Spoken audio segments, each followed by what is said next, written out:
Blog Talk Radio. Fans, here we go with the main event of the evening. Ladies and gentlemen in attendance, boxing fans joining us around the world. It's time for the bout you've all been waiting for. Finally, it is showtime.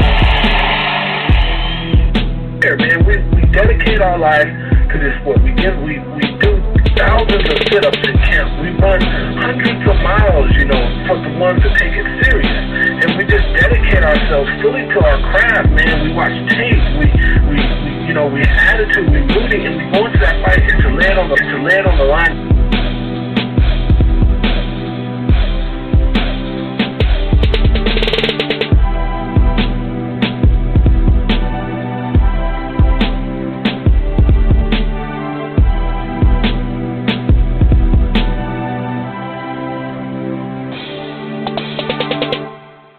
What up, boxing fans? This is the Rope-A-Dope Radio Podcast. I am your host, Chris Carlson. We are live on a Wednesday night, back-to-back Wednesdays. When's the last time that has happened? Probably a couple years, I'd have to say. But anyway, we are back with a fair amount to talk about this weekend.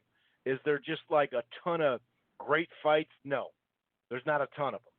Tyson Fury returns, Devin Haney, Ryan Garcia. Really on paper, Hardy and Serrano, the female fight, is probably the best fight in my mind anyway. There are some other fights that we'll talk about. Of course, there is plenty of news to get into with Canelo, with Spence and Porter, AJ and Ruiz. Had that press conference in what they go to 3 different countries. So there's a variety of stuff that we're definitely going to get into, no doubt about it. Hopefully everybody is having a good week. It is hump day. I got some things accomplished today, and now I'm ready to talk about boxing. Like I said, Kovalev and Canelo should be announced very, very soon. Sounds like it's all but a done deal. We kind of assumed that. Same with Wilder and Ortiz. Carl Frampton is in the news. Pacquiao and Mikey Garcia is in the news. Spence and Porter, they've been having some shoulder programming of late, and it's been pretty effective so far. I really like what I saw, especially those two dudes. Spence basically, he needs to kind of be drunk to talk smack a little bit. And Porter, it's not like he's known for his, shit talk, right? So it's kind of an interesting combo. I think they've done a pretty good job. So there's a variety of stuff. Speaking of press conferences, Derek Chisora let it be known at a press conference for Taylor and Prograis that he actually should be the main attraction and not these 140-pounders. So we're going to talk all about that stuff. Not a lot to recap from last weekend because nothing really went on of any kind of substance. There was like a highlight reel knockout that really in the end really doesn't mean a whole lot. But man, the guy who called the show, the broadcaster, he was freaking out like it was like Muhammad Ali and George Foreman. The Rumble in the Jungle. I mean, he thought it was the Thriller in Manila, that kind of outcome. So, like I said, there's a variety of stuff. DAZN has a busy weekend, both Friday and Saturday. ESPN Plus obviously has some stuff too with Fury and whatnot.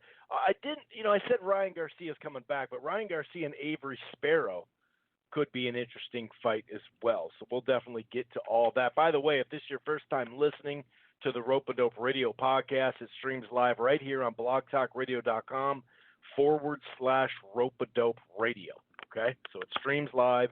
It archives right here. It's basically the headquarters. However, you can find the Rope-A-Dope Radio Podcast on I can't think right now, on iTunes, aka Apple Podcasts, Player FM, TuneIn, Stitcher, Spreaker, really almost anywhere you listen to podcasts. You can find the Rope-A-Dope Radio podcast there.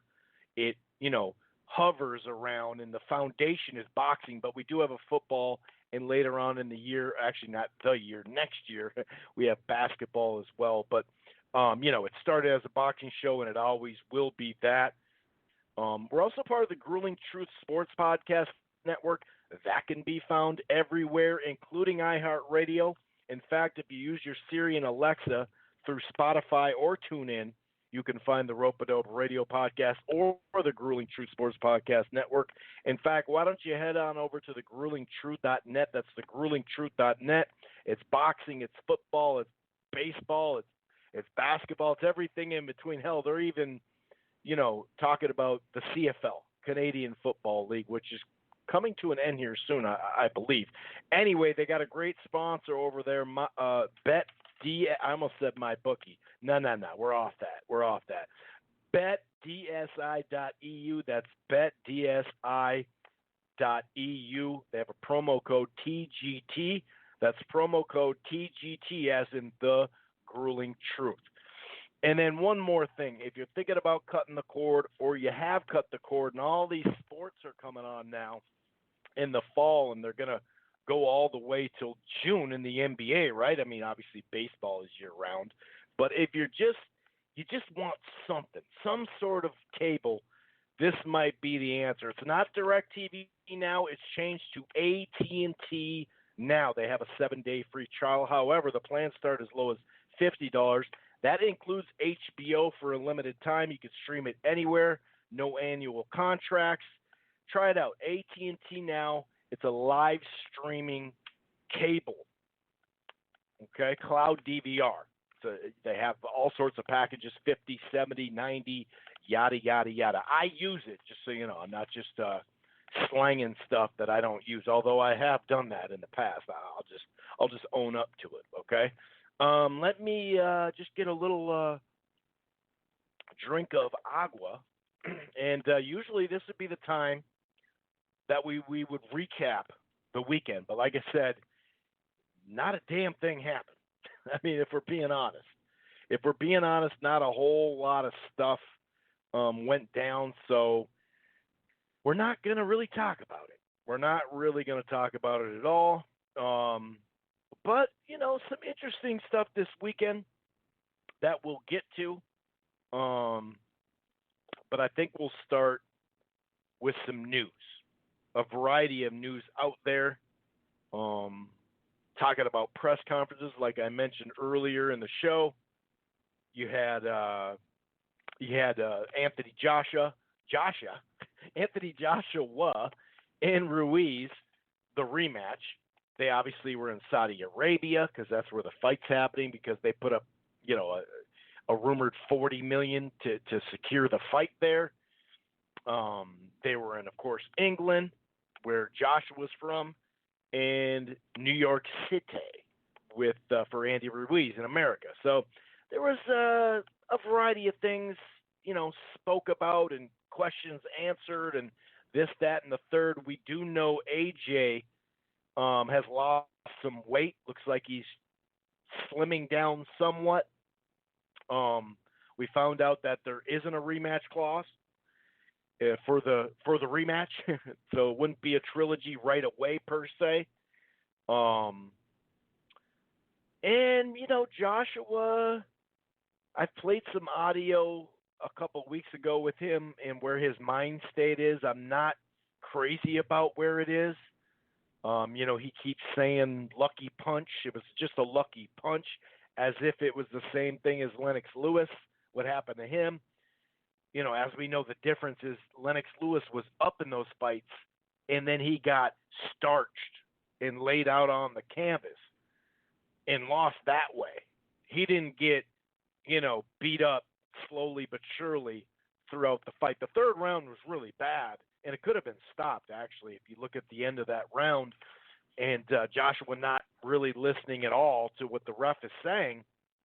But we know those type of fights don't get stopped that quickly. I don't know. Ruiz is just saying, a lot of people think Ruiz is out there just spending money and just eating whatever he wants to eat, partying because he had his birthday party and this, that, and the third, and he's not going to be focused. And it's just another Buster Douglas. And, of course, Buster beat Tyson in Japan. Humongous upset, although, you go back to, the 8th round, and you look at that long count. I'm not going to get into it. I just did, didn't I? But Buster Douglas, the next fight, what was he, like 30 pounds more? Got that big check and just ate his way out of contention. I think Holyfield would have beat him anyway. I think it's safe to say. But a lot of people think Andy Ruiz is just a one-hit wonder, and he's going to lose. He's way out of shape. He didn't look – well, it's kind of hard to say, Andy didn't look in shape because he's never going to look in shape. You know what I mean? But he has 3 months to get in great shape, and camp has started. I think he'll be okay. But I understand, this whirlwind press tour that hasn't stopped seemingly since June. He met the Mexican president. Like, he's been everywhere. In fact, it's pretty cool. He was just, I forgot what penitentiary it was, but he just was at I was going to say jail, but I think it was a penitentiary. Which there's a difference out there for the folks that don't know. But he was taking pictures. He was there. I don't really know exactly what he was doing there, but that's pretty freaking cool. But a lot of people are just kind of like, AJ's out of his mind. He's losing weight. He's going to box all night. And I don't know what he's talking about half the time. And then the other half the people are saying Ruiz is done, man. He's done, counting his, his money and stuff like that. He bought a big house, bought some cars and stuff like that, of course. But, ultimately we'll see how focused he is. Even a month from now, when you can maybe get interviews with him and whatnot and just kind of see where he's at, how he's looking in camp, how he's moving and stuff like that. Because he's actually a pretty good athlete when you see him doing like strength and conditioning. Not that it takes a full-on, all-around athlete to do strength and conditioning, but there are some drills that you can see that, we know he has quick hands, but he has quick feet as well. When you're filming the commercial for it and you got a belly hanging out, it just doesn't look good, but that's Ruiz. You know what I mean? And he's actually, now this is what he said, he wasn't sitting on a scale, or he wasn't standing on a scale, but he said he's actually, at a lower weight than what he weighed June 1st for that fight.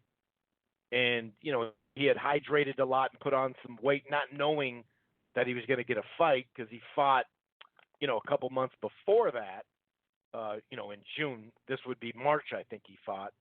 And it was just one of those things where he said, well, I didn't want to lose 20 pounds or something like that right before the fight and just kind of all of a sudden try to lose weight. I was in shape already as far as, physical shape, not necessarily a specimen, but he had his wind, so to speak. His lungs were expanded, right? And so I don't know, man. I'm not going to overly judge this summer with Ruiz.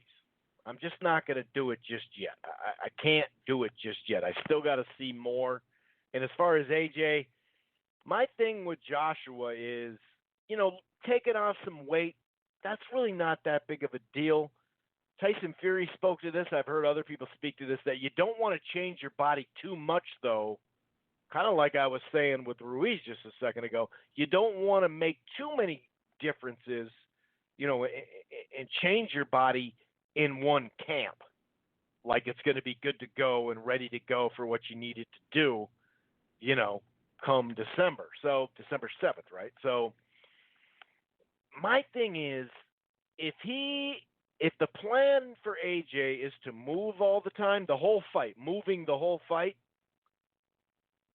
I don't like it. I don't like it, to be honest with you, because, and it's really interesting.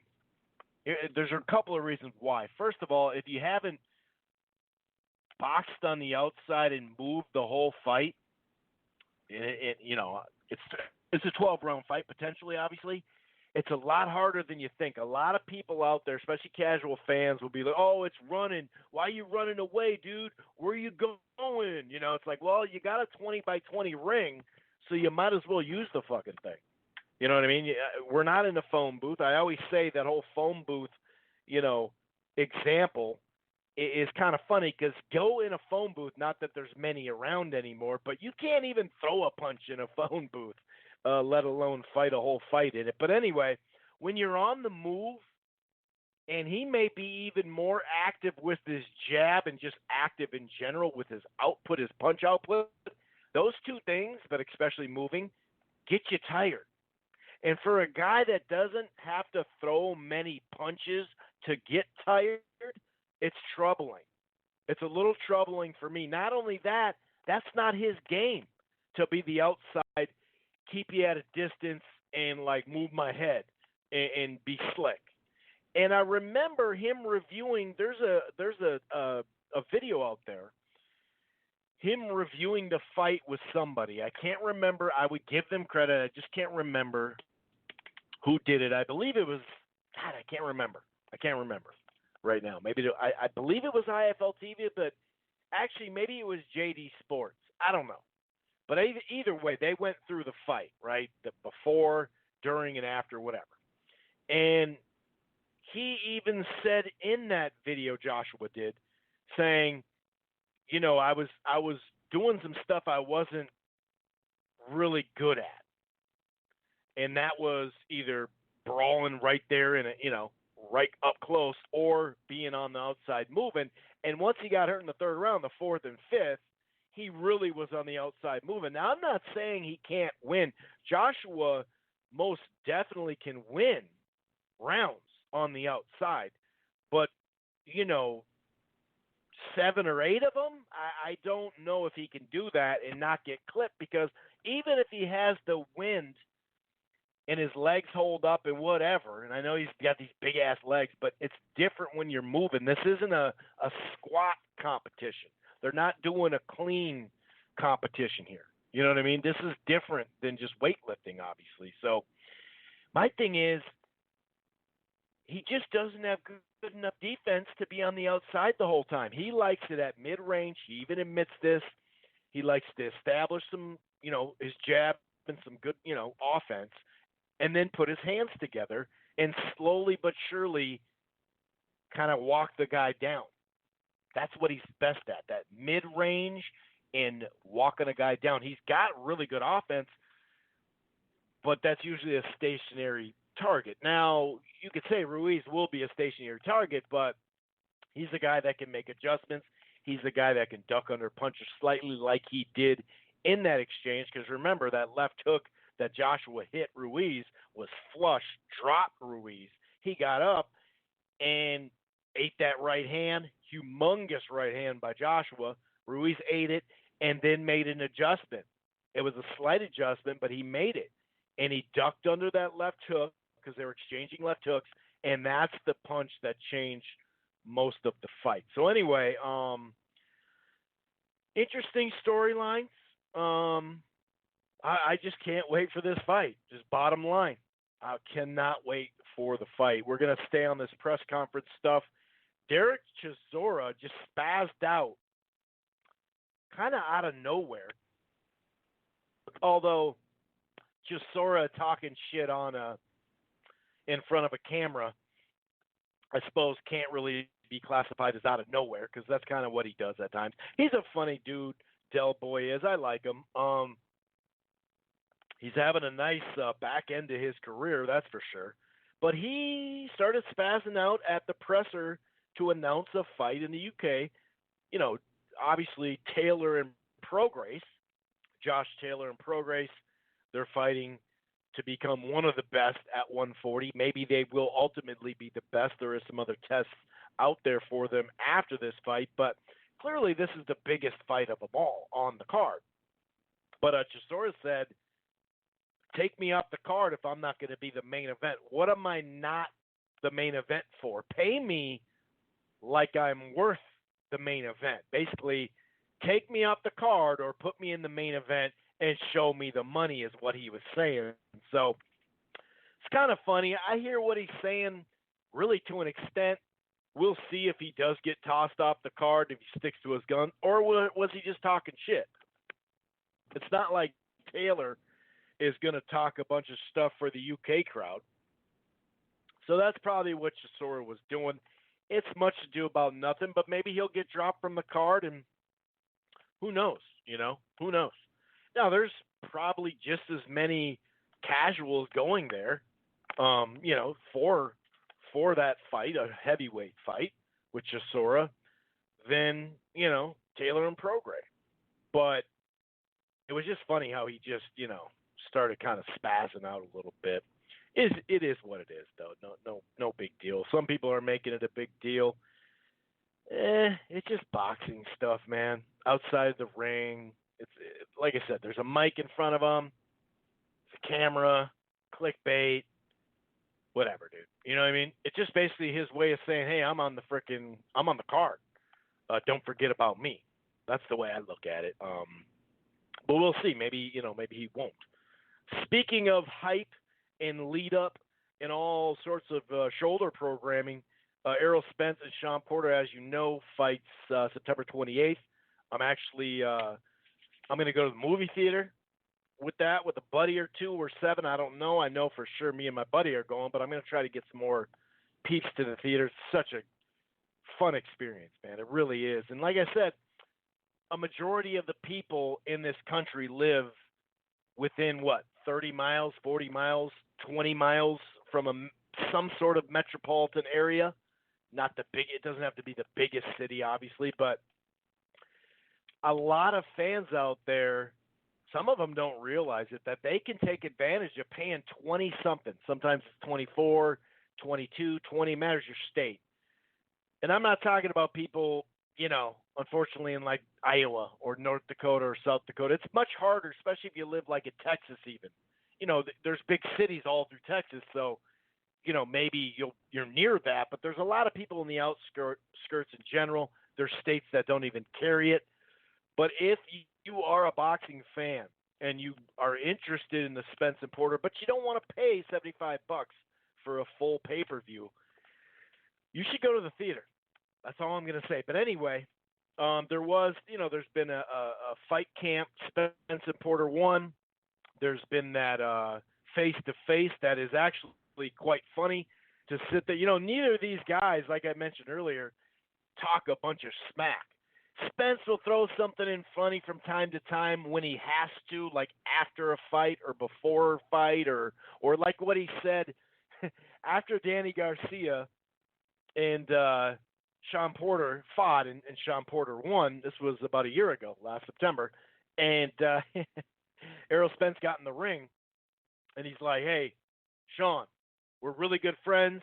I love your daddy, but let's get it on. You know what I mean? Just some funny shit. He does say some funny stuff from time to time. Usually he's got to be on one, have a couple in him at a fight to talk smack. Remember he went off on the Crawford fight and everybody at welterweight, basically, besides Pacquiao, saying he's the A side. You come to me, because he was all buzzed up, although that is true. He is the A side. But at Porter, although you look since December, he's been a little bit more focused on somewhat mainstream boxing fan, to an extent anyway, because of the show, the PBC boxing show. So he's a host on there, and he does a pretty good job. I like him on there, but he's not the most talkative guy that's going to talk a bunch of smack, right? He's more of the, hard-working, nose to the ground, just going to grind it out. I'm just a good guy, that type of thing. But both of them, in that face-to-face, went at each other in a variety of ways. So it was actually really, really good. But Spence and Porter had a countdown last Saturday on Fox. So they had the Spence-Porter countdown. And that got an average of 640,000 viewers. Like, there's fights on ESPN that don't even do that. 604,000 people. That's not even including DVRs, really. You know what I mean? And that's not including the peak in the 30-minute show. But they put it on after was it on after a game, then local news, then that? I think that's what it was. I can't remember if it went right into it, but it did have kind of a weak Penn State Buffalo game that actually on paper was weak. First half, it actually turned out to be really tight, but then Penn State blew them away. But that's a great sign actually, and it's just showing what Fox can do, which is something HBO and Showtime in a lot of ways couldn't do, but especially HBO, because HBO boxing ran the sport for such a long time, decades and decades and decades, until now they're gone, obviously. But it's just a good look. Just like if you're watching the Dallas Giants game this Sunday, they had a little clip. They showed, the names and then the date and all that for Spence and Porter, and they showed Spence taking pictures with Jerry Jones and talking to him and with his wife, and so it's just a good look, dude. It's nice to see boxing, like get that mainstream attention. Once in a while, you'll see it on ESPN as well.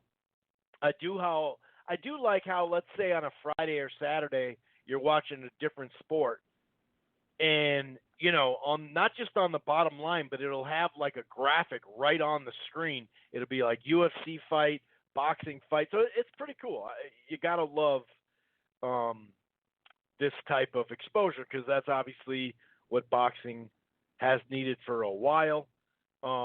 Speaking of that fight, Spence and Porter, I'm pretty impressed. Sean Porter is going to go hard at camp. I mean, there's just no way around it. Dude's always in shape. He's ready to go. How many times he showed up out of shape to a fight? Just doesn't happen. But of course, he's going to take this serious, is what I'm saying. But the sparring he's getting is top notch. I talk about world-class sparring. So we had already known that he sparred David Benavidez, who's a 168-pounder, a big one at that, and he's got pretty good hand speed, got power, whatever. He's a competitive young kid that's going to come for you. He wants to test himself against Porter, so we know Sean Porter was sparring him. Now it sounds like he's going to, I almost said it again, fight.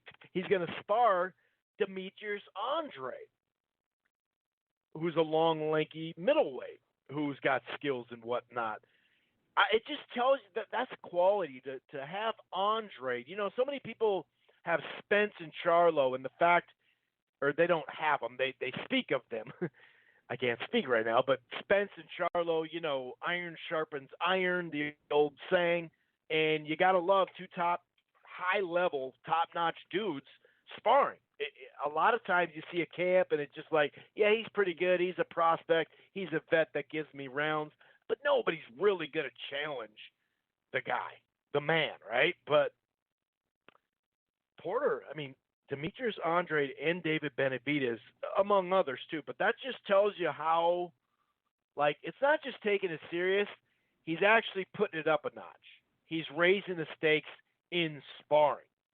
So that's a good look. That's a really good look. I'm really happy to hear stuff like that. Like I said, I didn't expect him to slough off during camp, but it just tells you Sean Porter means business, dude, all the way around. Couple of fights that have been talked about lately that seemingly will be finished. Carl Frampton and Isaac Dogbo for November 30th, I think in New York. Frampton, Dogbo. Interesting fight. I guess Dogbo's going to go to 126. Frampton coming off a loss. He had that freak accident in his last fight. So this is a good fight to kind of get him back into the fold at featherweight and see where he goes from there. Obviously, he's with Top Rank. So as far as stateside, Frank Warren overseas. But stateside, he's with, I almost said he's with Frampton. He's with Top Rank. So Frampton has some fights on the table that could be very, very interesting. Another fight on the table, Juan Francisco Estrada and Cal Yafai. Sounds like they're going to get that done for December 14th, which could be interesting. And it sounds like the winner of that will be matched with Rungvisai. So, I think Estrada will beat Yafai. Maybe I'm biased. Maybe it's because Estrada is one of my favorite fighters in this generation right now. But I think he'll get the job done. And I really want to see that Rungvisai Estrada trilogy is what I really want to see. What else we got? Oh, here's some good news. Shakur Stevenson and Joet Gonzalez avoided a purse bid. It was potentially going to happen September 14th is when that purse bid would have been called for, and they struck a deal. So it sounds like October 26th is when that fight will happen. That will be for a title fight. I believe those are the belts that – oh, wait. Hold on. Maybe Leo Santa Cruz didn't drop them all the way just yet. We know Leo's talking about going to 130, but maybe he didn't drop them 100%. I'm not sure about that, but I know it's for a belt. Oh, what am I thinking? It's for the WBO, isn't it? Yeah, because Oscar Valdez went up to 130. That's what it was. So Stevenson and Gonzalez, Yoet and Shakur, that's a good fight. That's a good fight for, where both of those guys are at in their careers. I think that's a legit step up for both of them. Manny Pacquiao and Mikey Garcia are supposedly in talks, although if you listen to an Elliot Setback, did I say Elliot Setback? Like Elliot Ness? Ellie Setback video recently, Garcia said, it's out there. And I said, yeah, I'm interested, but there's no lockdown negotiations going down. Now, maybe there is some, and he's just playing dumb. But he actually he kind of compared it to that Danny Garcia talk, how he said, yeah, I'm interested, but the ball just never got rolling all the way. So we'll see. We know Pacquiao was eyeballing Mikey Garcia for that Spence and Garcia fight last March. So I like that fight. A lot of people I saw a lot of people react on social media saying that Mikey shouldn't get that fight. He needs to get another win. But yet they like the fight itself.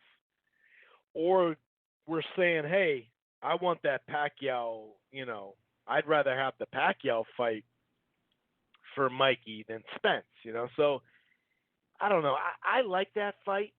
I'm not going to sit there and, if he goes from Spence to Pacquiao, are you really going to get down on him and say, oh, no, dude, he doesn't deserve it, man?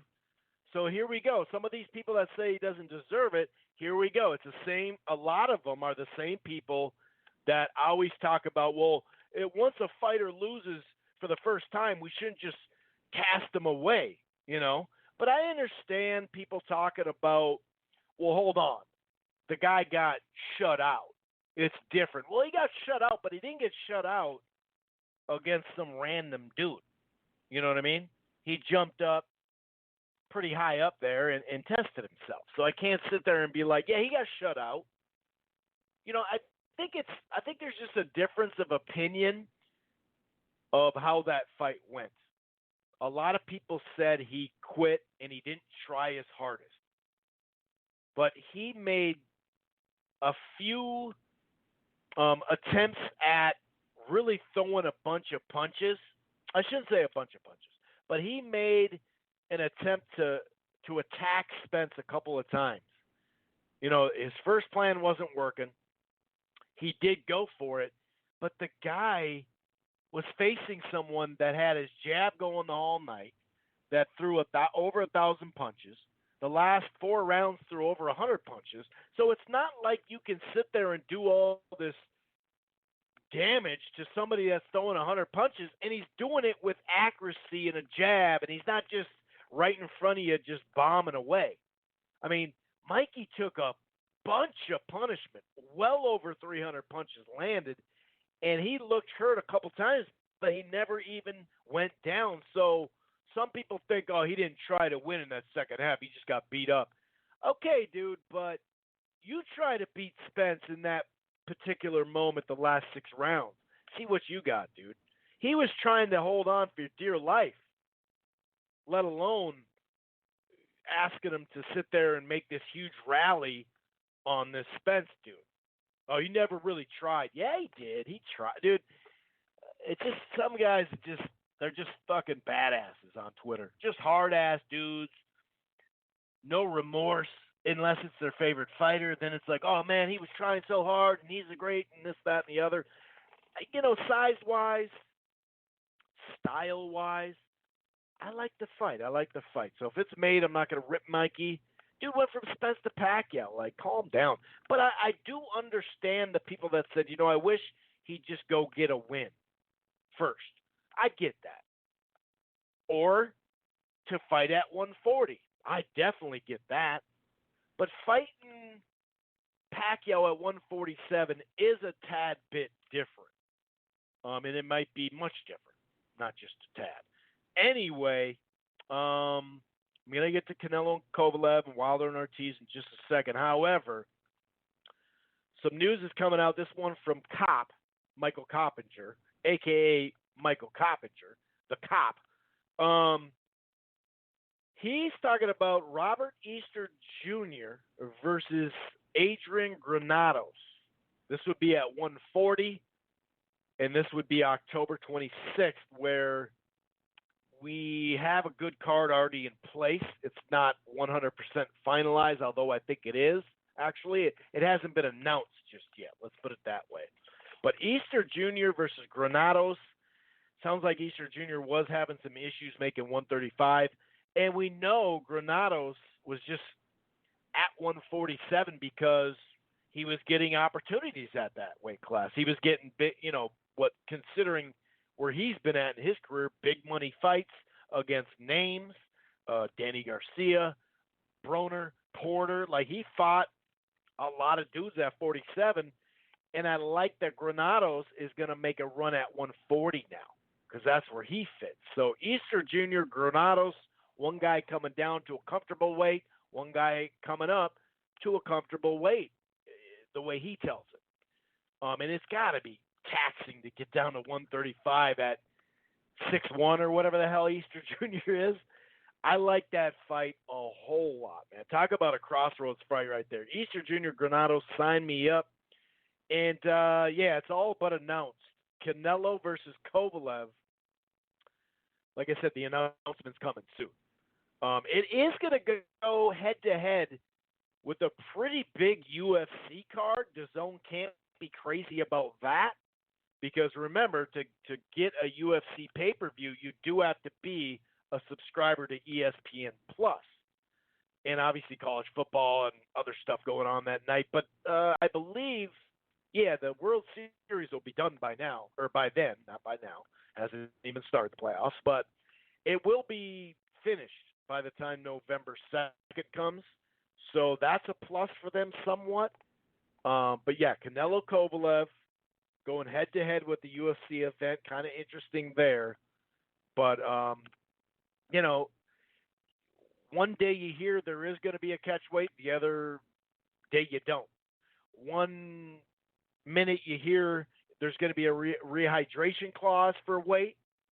Then some people say it's going to be straight up. This has got to be what they've been talking about the last little bit because they've had we know they're going to fight in Vegas. You know what I mean? They're fighting in Vegas. So it's just a matter of time, and that's November 2nd, like I said. And that would also give them enough of a gap, to to allow a full month to go by and people having to subscribe to Ruiz and AJ, the rematch. That's the way it's lined up. So that's good for DAZN as far as not giving them both fights in 1 month, which wouldn't make a whole lot of sense at that point because you just had a Canelo in that Joshua Ruiz fight in 1 month.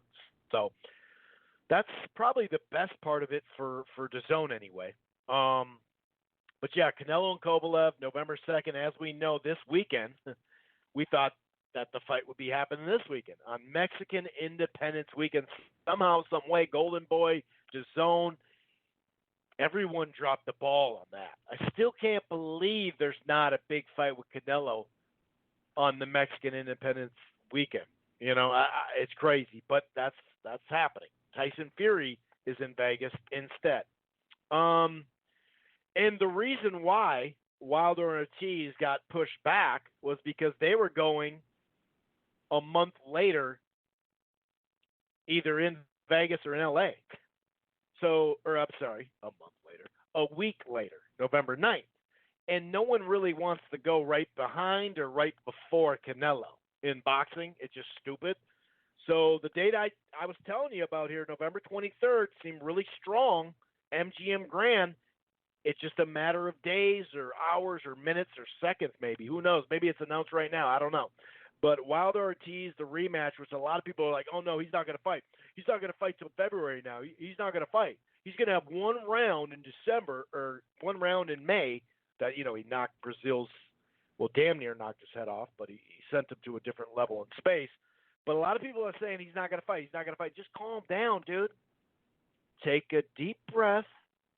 Count to 10. Shit, count to 20 if it helps you. Take another deep breath. The fight's happening November 23rd.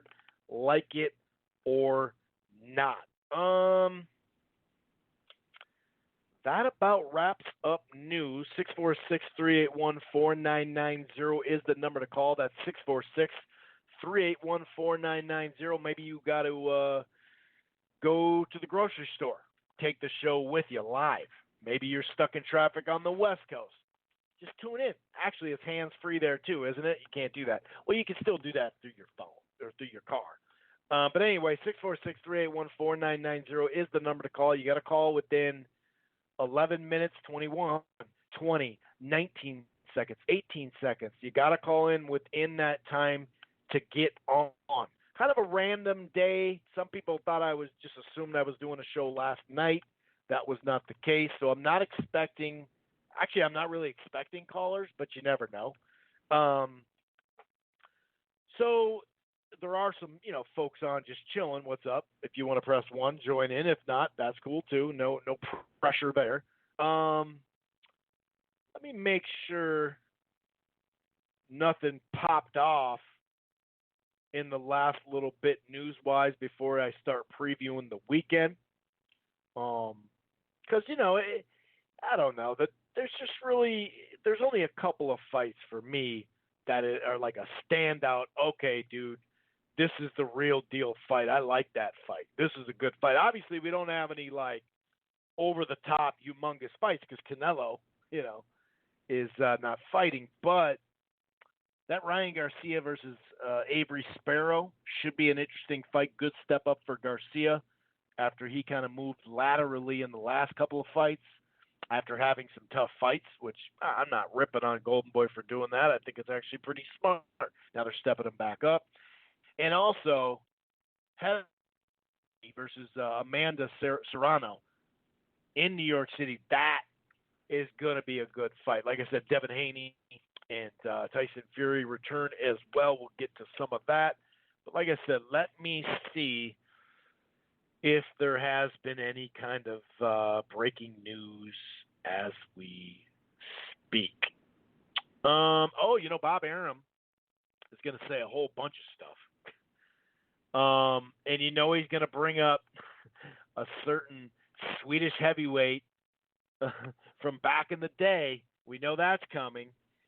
But because, Tyson Fury's facing an unknown Swedish heavyweight, and he's going to try to relate, a legend in the sport that happens to be Swedish back in the day, pulling up an upset here, yada, yada, yada. I don't blame him. He's a promoter. That's his job.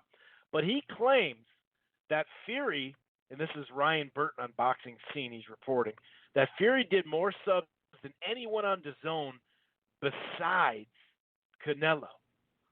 How he would know that for sure, I don't know. But he said, well, he did an enormous number of subscriptions for ESPN in that first fight. I call bullshit on that. That's pretty easy. I'm not like going out on the limb on that shit. You know what I mean? That's pretty easy. Because come on, dude, like it's pretty easy. Like they would, if he did an enormous number, they would have announced the shit. You know what I mean? They would have already announced it. So it's just silly. But you got to promote. You got to promote. You got to talk up your guys. I'm not ripping them for that. But it's just kind of silly. Like, 2 times really, ESPN kind of talked about subscribers and signups, right? And first of all, it was once college football kicked in, all of a sudden we had a report on, hey, this is where ESPN Plus is for the numbers, over 1 million, I think, at that time. This is last year, right? Then the UFC came along, and it was their first show on ESPN with that ESPN deal, and it was what, 500 and something, 530. I can't remember exactly what it was, but it was over 500,000 signups. Huge number, big number. So they announced it. Well, they never announced shit for Tyson Fury. So my guess is you had some casual fans, sure. Most of the boxing fans are already signed up. It is what it is. I don't really I just don't really look too deep into what he's saying, but that is out there. That's what he's saying. Bob Arum, like I said, is going to be talking all sorts of funny stuff. He really is. It's going to be funny. But, he's got to do what he's got to do, like I said. And real quick, let me make sure the Coppinger, and I'm not saying, he's a cop, not that being a cop's, bad or nothing. But let's see here. Also, I haven't mentioned, but Hunter and Kuzmin, a heavyweight fight, Michael Hunter, he's trying to adapt to heavyweight. That could be a good fight, too. I forgot to mention that. This is what I want to talk about. Jose Ramirez. So Jose Ramirez had hand surgery about 2 weeks after his fight, July 27th. He can't use it, for 6 to 8 weeks post-surgery. There's potential he could be back in December. It might be 2020. I'm not sure if I cleared that up. But I think there is a little bit of movement on that. I actually think it will be January 2020. I don't think they're going to try to get him back, but it will be a mandatory against Victor Postol, which is a good fight for him. It's a good fight, coming off a big win over what the hell was his name? Hooker. That was his name. Hooker. That Maurice Hooker. What else we got? I think that's about it for news. Pretty sure. But yeah, I did want to mention that heavyweight fight because there could be something there. There definitely could be something there. All righty. What was that? I was going to say something too, and I just plumb forgot. I'm sure it'll come back to me. I'm almost positive it'll come back to me. So as far as this weekend, like I said, on paper, that Hardy and Serrano, I really like that fight. That is going to be a barn burner of a fight. Serrano loves to fight, right? I mean, they both love to fight, but she's just active as hell, dude. Both these girls, women that could kick my ass, by the way, they bring it. This isn't no pritsy, cutie thing, and I use the term cutie because that's a UK term for an outside boxer, slick boxer, right? A cutie. These girls are cuties, don't get me wrong, but they come to fight. These two come to fight. So if you're kind of so-so, I don't really like watching women fight. That's your own opinion. You can have it, no biggie. As long as you're not over the top disrespecting, then it's no biggie. You don't like seeing women beat each other up, whatever it is. It should be the co-feature. It is the I guess if you look at it like a triple header, with Haney and Abdullah and Hunter and Kuzman, Hardy and Serrano for it's actually for Harder's WBO or WBA. I think it's WBO featherweight title, but that's a 10-rounder. Dude, that's going to be a good-ass fight, man. And it's in New York City. I think it's in Madison Square Garden, the theater. So it's in the smaller room, which should fit perfect. I'm really excited about that fight. Both of them have been known to be nice ticket sellers on the East Coast. You know, Heather Hardy used to be on the undercards of PBC shows. Serrano has too, with Luda Bella. You know what I mean? So when Luda Bella's doing those Barclay Brooklyn shows, so that's going to be a bomb-ass fight. I think Serrano's going to do it. I think Hardy's just going to get. I mean, both of them. I mean, when you're punching in bunches, you're going to get beat up, right? You're going to get your eyes swollen and cut and all that. But win, lose, or draw, it just seems like Heather Hardy, her face gets affected. And it's not like she's over the top, the home fighter, because Amanda has been fighting out of New York City as well. And she is Puerto Rican. So you can't tell me there's not going to be some Puerto Rican flags, some Puerto Rican horns. You know they bring out the horns. Gotta love the horns. Although there is always one dude honking that horn a little too. It's like, all right, dog, we got you. The Puerto Rican fighter hasn't even made a rally in a while, so just calm down. That is kind of funny, actually. I've been to one of those live events with the horns, and it's awesome until it's not. No, I'm just kidding. So I'm going with the Puerto Rican. I'm going with Amanda Serrano to beat Hardy. But this thing, it's not going to be a walk in the park.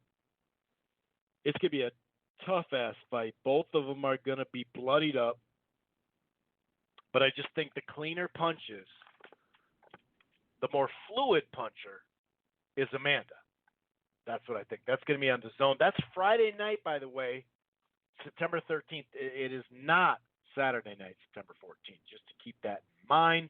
I do think Michael Hunter will come through in his fight with Sergey Kuzmin, but that's a good fight. I'm glad that I mentioned that because that actually is a really good fight. Hunter is the guy who was kind of like a nonchalant, like, whatever type fighter, until he fought Alexander Usyk.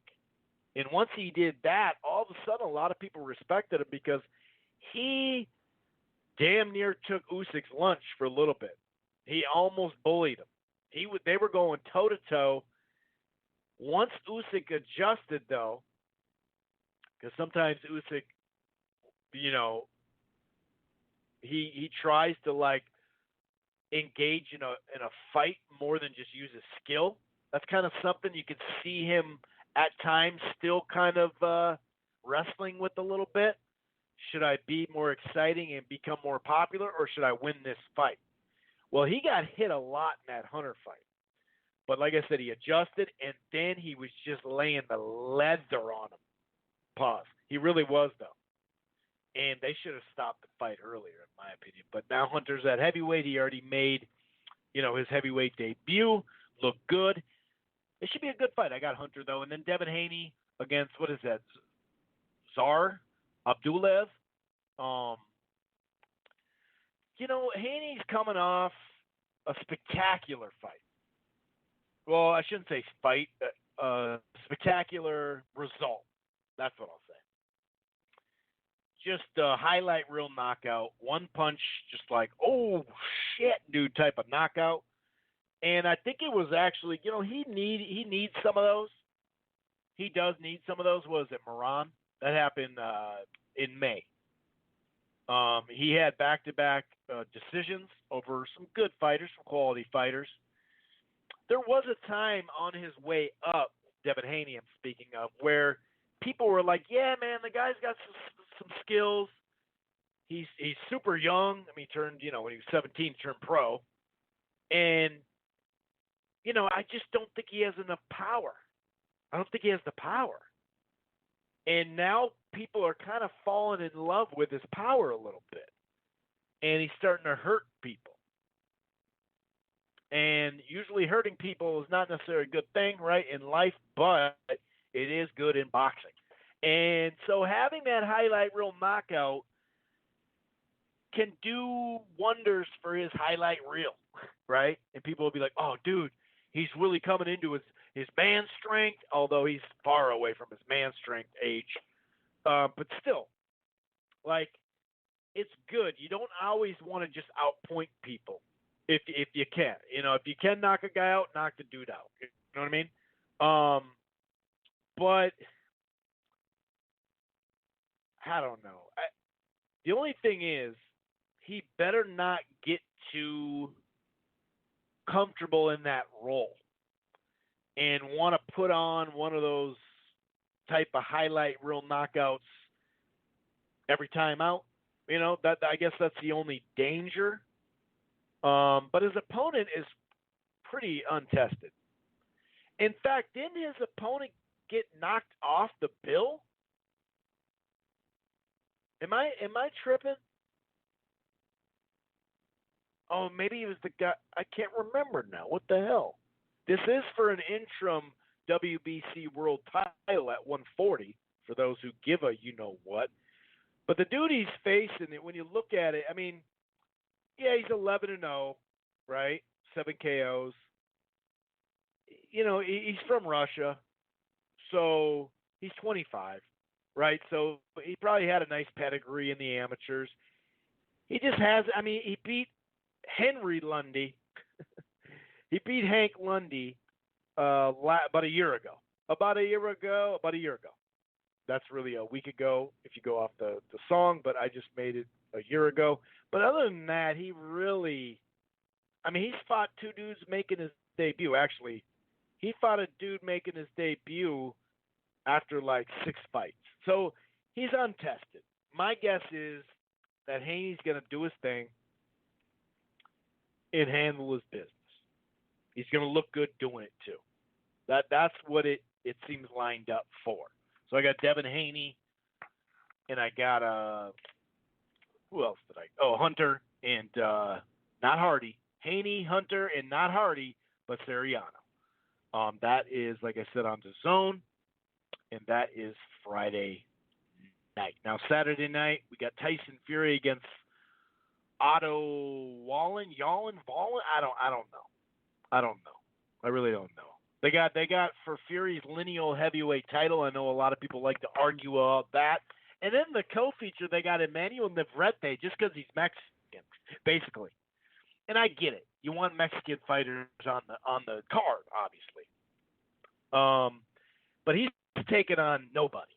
He's coming off a guy that was not even near his level, and now he's fighting another nobody. But it's a quick turnaround. It is what it is. Whatever. You get a Mexican on that weekend, it can't hurt him.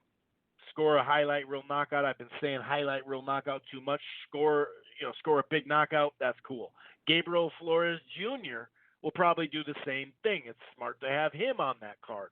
Carlos Cuadras, another Mexican fighter on that card. So they did their due diligence there, I guess, right? Jose Pedraza versus Jose Zapata is probably the best fight on the card. But, yeah, I think Fury's just going to outbox the you-know-what out of this guy. I wouldn't be surprised if he carries him. No disrespect to the Swedish fighter. Maybe he won't be carried and he will bring the pressure and all that. Maybe. But maybe not. You know what I mean? I think Fury's going to carry him just so it looks a little better. I don't think he'll score a second-round knockout. Just something tells me that he's going to want to get more rounds in and yada, yada, yada. The biggest thing I'm looking forward to in this, to be honest, is the ring walk. What's he going to do for the ring walk on Mexican Independence Weekend? Tyson Fury, what's he going to do? Last time in June, what was that? June 15th? I don't know, something like that. God, that seems so long ago. I wish it was June 15th right now so we could have the summer all over again. Anyway, I'll quit my bitching.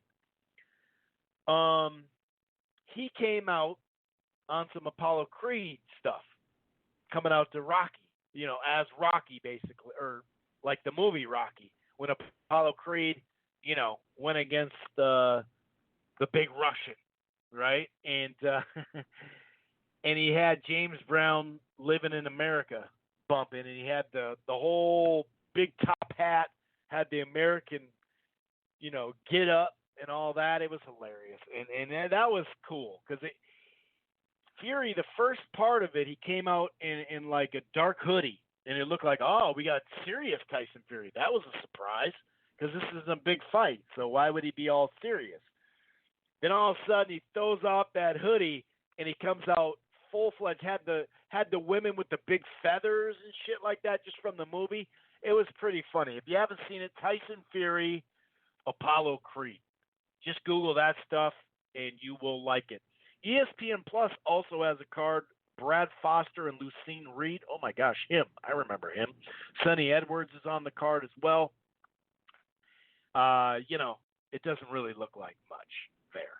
DAZN has another card on Saturday from Carson, California. Jaime Munguia versus Patrick Alote. We'll see. It's kind of weird. This Munguia, it sounds like they're saving Munguia for Canelo. I can't fault him. It is what it is. If he's going to take his first loss, it might as well be against Canelo, right? I guess, right? Make him some big money. Go to middleweight, but it's a little troubling because Jesse Vargas was willing to fight him, but he said, no, I need it at 155 or above 154. 154 is where he has his quote-unquote WBO title. And he won't fight Jesse Vargas, who isn't even a true 154-pounder. You could make an argument that he's not even a true welterweight, although, he's big enough and he can fight at that weight class, obviously, but he just refused or whatever, wouldn't fight Munguia, I'm speaking of, wouldn't fight Vargas at the weight that his own belt's at. Said he's having, we know he's having problems making the weight, but he's going to fight old boy at 154. So it's kind of weak, if you ask me. Another female fight, women's super middleweight WBC fight, Cruz Dezern and Alejandra Jimenez. That could be the fight of the night right there, to be honest with you. Of course, there is some, Romero Duno, what is it, Duno? I think it's Romero Duno and Ivan Delgado. I'm familiar with both those fighters. That could be an interesting fight as well. But the fight I'm really honing in on is heartthrob Ryan Garcia with his 3 million Instagram followers. I guess his Instagram is popping. Going against one-loss Avery Sparrow. And that could be really interesting. That really could be interesting. Sparrow fought not long ago against, what was it, like Florian or something like that? That was on the PBC. Well, I shouldn't say not long ago. It was a little while ago. It was probably like a year and a half ago, maybe even 2 years. But for those not familiar with Sparrow, you should go check him out. It might be an interesting fight. Like I said, to me, it was apparent that his last two fights for Ryan Garcia, I'm speaking of, it was apparent that they were just kind of like moving him lateral because he came off a fight that two back-to-back fights where it looked like, oh, dude, you got to go back to the drawing board. And he may have,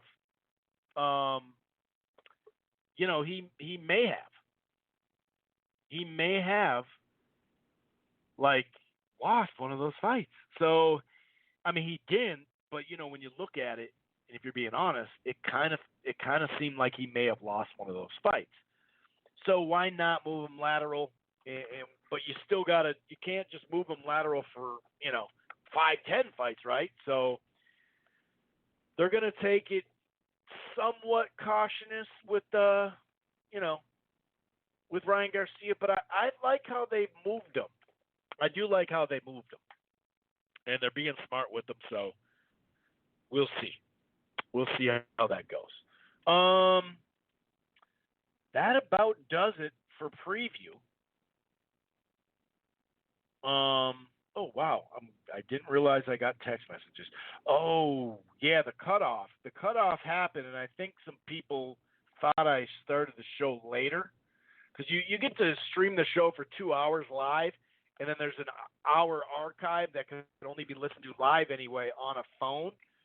So through the number, well, not on a phone. You can do Skype too, 646-381-4990. But I'm getting some texts saying, "Hey, dude, I'm trying to call into the show, but I can't."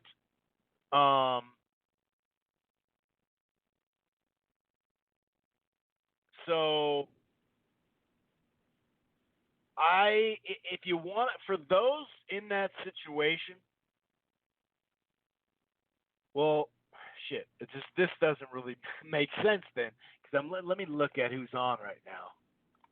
And, press 1 if you want to join in, by the way, for those who are on. A lot of people that are on, it seems like, are the people that just kind of chill, listen to it, whatever you're doing, which I appreciate.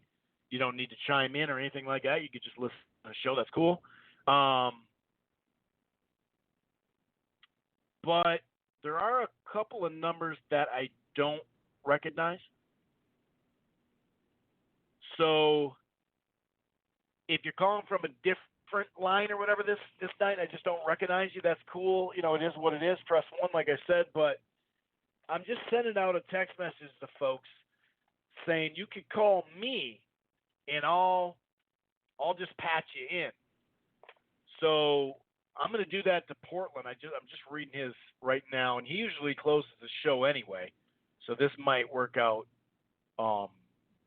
So we're just going to kind of hang out for a half a second and see if in fact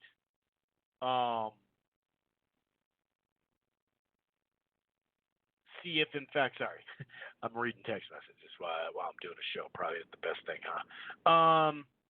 We'll see. We'll see if in fact he calls in. If not, I'm going to shut this frickin' thing down. I might as well go by boxing scene real quick and see if any news has popped off, just in case. Any late breaking news, and it doesn't look like it.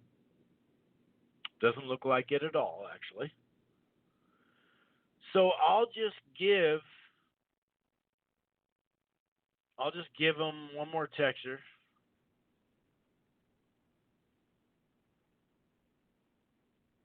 All right, the live stream is over.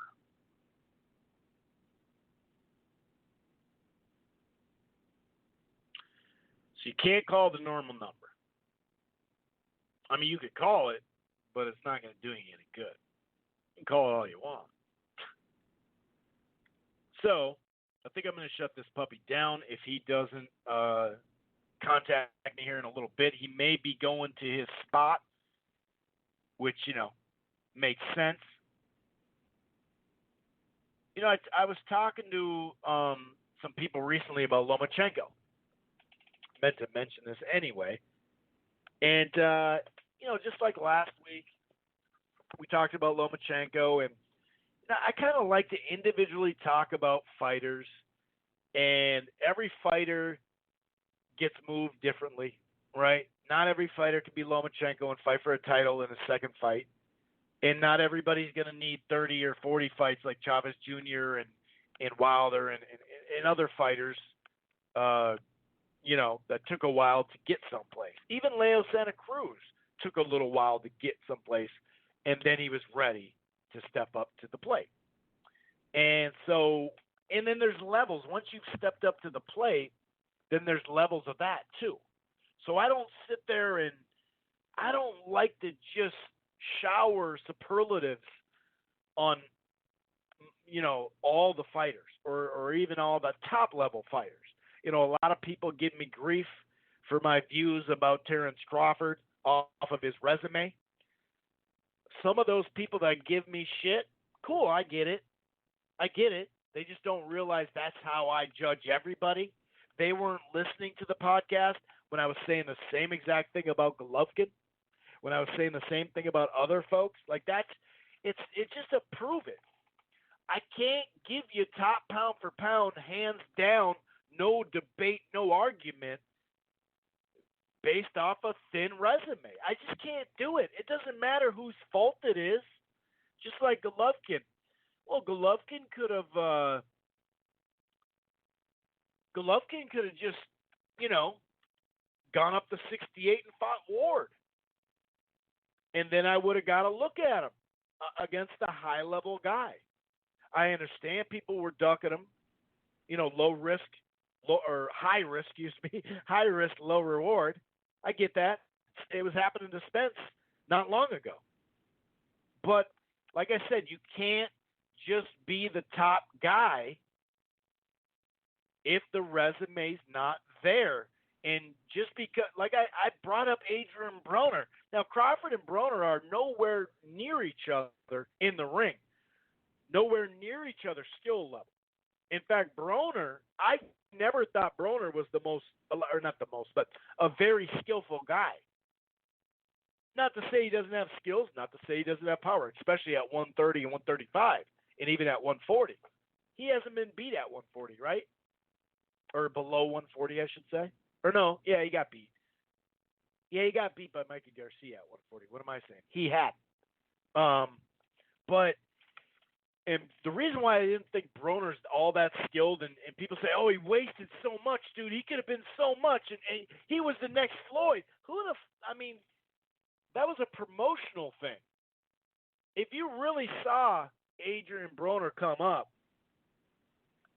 and I'm not saying I scouted him since he was 9, but all you had to do was watch that fight on ESPN. It was an outdoor fight, I believe, if my memory serves me correctly. And it was on ESPN2. Could have been a Wednesday night fight at that point, maybe. But I believe it was a Friday night fight. And, for a chunk of that fight, he was getting outboxed. He was trying to outbox, oh boy, and he couldn't. He just couldn't. And I knew right then and there, it's Fernando Quintero. That dude. This is back in 2009, over 10 years ago. So, although he had, that Ponce de Leon, that was another one that was tit for tat the whole time. That was a close-ass fight, dude. Super close fight. Really close fight. I thought he did enough to close it out. You know what I mean? Now, his best, you could probably say Gavin Reeves is his best performance. But still, it's Gavin Reeves. But my point of bringing up Broner, look at his last 4 fights. Manny Pacquiao, Jesse Vargas, Mikey Garcia, Adrian Granados. You can add Porter to that list. You can add Maidana to that list. He's fought a lot of fucking people. And I respect his resume. I respect the shit out of his resume. Win, lose, or draw, I respect his resume. And, I can't sit there and tell you Canelo's number 1 for sure. But based off resume, it's not even close. But we all know there's a couple of fights. You could pick out one fight, whether it's Erislandy Lara, which personally I think could have been a draw because neither guy did enough to win. That's my personal opinion. You could pick out Austin Trout. That kind of felt like a draw, right? Live. I watched it a couple more times. I did have that knockout being the reason why Canelo won the fight. But obviously the first Golovkin fight, probably should have lost that fight. I had him winning the second one, but it was a tight-ass fight. That could have been a draw, maybe. I didn't see it that way, but I'm willing to meet you halfway. So, so I understand there, and he has a loss, but who's his loss to? Let's say, just like look at that Lomachenko. Let's see, who's his loss to? Okay, it was to Orlando Salido. Now, a lot of people just throw that out. It was only his second fight. Well, shit, he hasn't had that many fights then. So is he a professional fighter that's honed his craft as in technique as a professional? if he has, which I think he has. In fact, you could see him. I say this a million times. You could see him making the proper adjustments in that fight, and if he just would have done those earlier and been a little rougher back to him, he would have won the fight. But you can't make so many and he roughed him up. Well, that's fucking Orlando Salido, dude. Well, you didn't think that was going to be a rough fight? And not only that, but if you want to go off the weight and stuff like that, didn't Floyd fight him at a catch weight? And what Canelo I'm speaking of in his loss? And didn't Floyd? First of all, Mayweather is, leagues ahead of Orlando Salido, obviously, style-wise, everything-wise. They're not the same fighter, but it's not even close. But wasn't Canelo a skeleton on the scale? Wasn't that the thing that the 152 is why, he couldn't perform at all in that fight or whatever? I mean, we can go back and forth with that stuff. But when you look at the resumes, it's hard to deny Canelo. It really is. That's why I look at that Loma, Canelo, whichever one you say, I'm cool with. Crawford eye test, yeah, right there. Spence eye test, yeah, right there. Shit, even Usyk, right? Eye test, hell yeah. And it's not even just an eye test because he fought some solid dudes. Now, I don't think Breedis and Glowacki and the hell's his name? For some reason I'm drawing a blank, but I don't think these guys are A fighters. But he wrapped up his division and did it cleanly. Very cleanly. So you could say Usyk is pound for pound. So, I mean, I don't know. The whole thing about Terrence Crawford, a lot of people get down on me about Terrence Crawford. Did I start on this Terrence Crawford shit? I don't even know where I started, ended, I don't know. But a lot of people get mad at me for the Terrence Crawford thing, and it's cool. I get it. It goes down on my DMs over this shit. That's cool. But at least I stay consistent. And it's just really the fanboys for Crawford that are coming out of the woodwork ever since he re-upped his deal with Top Rank to keep him on the opposite side of Errol Spence and Danny Garcia and all those. I don't think he signed that deal to keep him there. Don't misconstrue what I just said. That's how people do, too, especially on YouTube. Take a little clip, and they'll be like, oh, look. Yeah, you got to put it in context. My thing is, eye test, Crawford knocks it out of the fucking park. I think he's the best eye test. And that's saying something with Loma. Because Loma's been beat, he's been dropped, he's been hurt. And at 35, it seems like, that's where he's topping out. That's what it seems like. So we're starting to see the ceiling on Loma at 35, where we still don't know at 147 yet. We just don't know. We don't know. But the quality of opponent that Lomachenko had at, Gary Russell at 126. Some solid fighters at 130. Like, even guys at 35 so far. It's just been, he just fought a level up. Victor Postal is a solid fighter, man. He's not an A fighter to me, though. Going in, it looked like a 50-50 on paper, but once you see it, you're like, nah. And then you see more of him too, Postal. So you guys could get butthurt, and you can sit there and get mad at me for saying I don't know if Terrence Crawford is the pound for pound number one because of his resume. That's cool. And you're right, he can't help it. I mean, he could have helped it by not signing with Top Rank, but I'm not going to sit there and, maybe he was getting more money on that side. Maybe he didn't even listen to an offer that came through. Maybe he did and it was a better offer. I don't know. Maybe he wanted to be the priority at that weight class. It's hard to be the priority at Top Rank, though, with Loma, Ramirez, and Tyson Fury. And nobody to fight for him either. You see what I'm saying? See, they're building people for Loma on ESPN and ESPN Plus. They're building fights. They got a fight coming up in December, right? Richard Commey and Teofimo Lopez. That's a good-ass fight. That's a great matchup. The winner's going to fight Loma. You know what I mean? That, like, they're building it, not just saying it when he's fighting, which is what they got to do with Terrence Crawford, because they don't have anybody to fight him. That's, good, great, I should say, whatever, top-notch welterweight. So, I Okay. So I got a couple of text messages. Okay, it sounds like Portland was just going to. He's just going to listen tonight. I guess there's some crazy flooding, man. So hopefully the people in Portland, and especially Portland, 503. Hopefully they get that flooding stuff, man, figured out, man. That's rough, dude. That's really rough. We definitely had some flooding, at the end of the winter into the spring. We got a bunch of snow late January all the way through February. We set a snow record in February for Minneapolis anyway. And then it started to melt.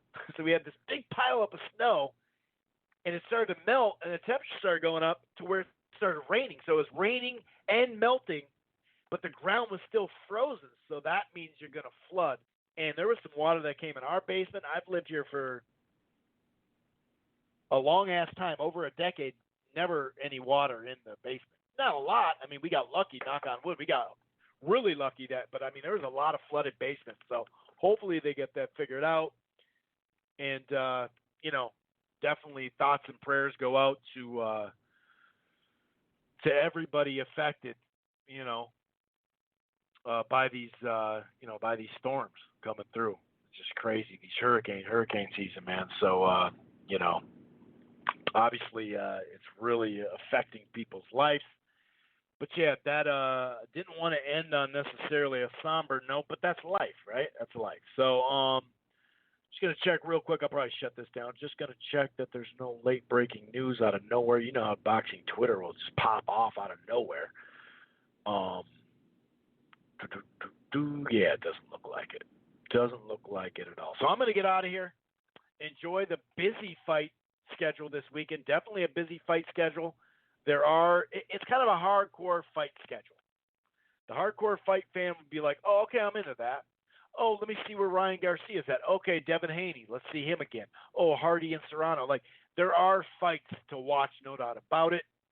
And a lot of times, we say this throughout the years, but a lot of times on this kind of under the radar schedule, there's plenty of fights, like I just mentioned. There's not that it fight per se that the casuals will come out for, but this could be a bomb-ass weekend and really just an underrated weekend where we come out next week going, yes, dude, that was awesome. This fight, that fight, who knows? Anyway, I'm going to get out of here. Enjoy the fights. I'll be back next week. Peace. Once you become the world champion, I believe that you feel you have the upper hand. So now, as you fight, let's say you fight 4 or 5 years of straight survival, the bullshit, the holdback, and when you become the world champion, you're like, you know what, I made it. Now I'm going to show you it's different. So I'm going to get every dollar worth of what I deserve. Why? Because I'm the world champion.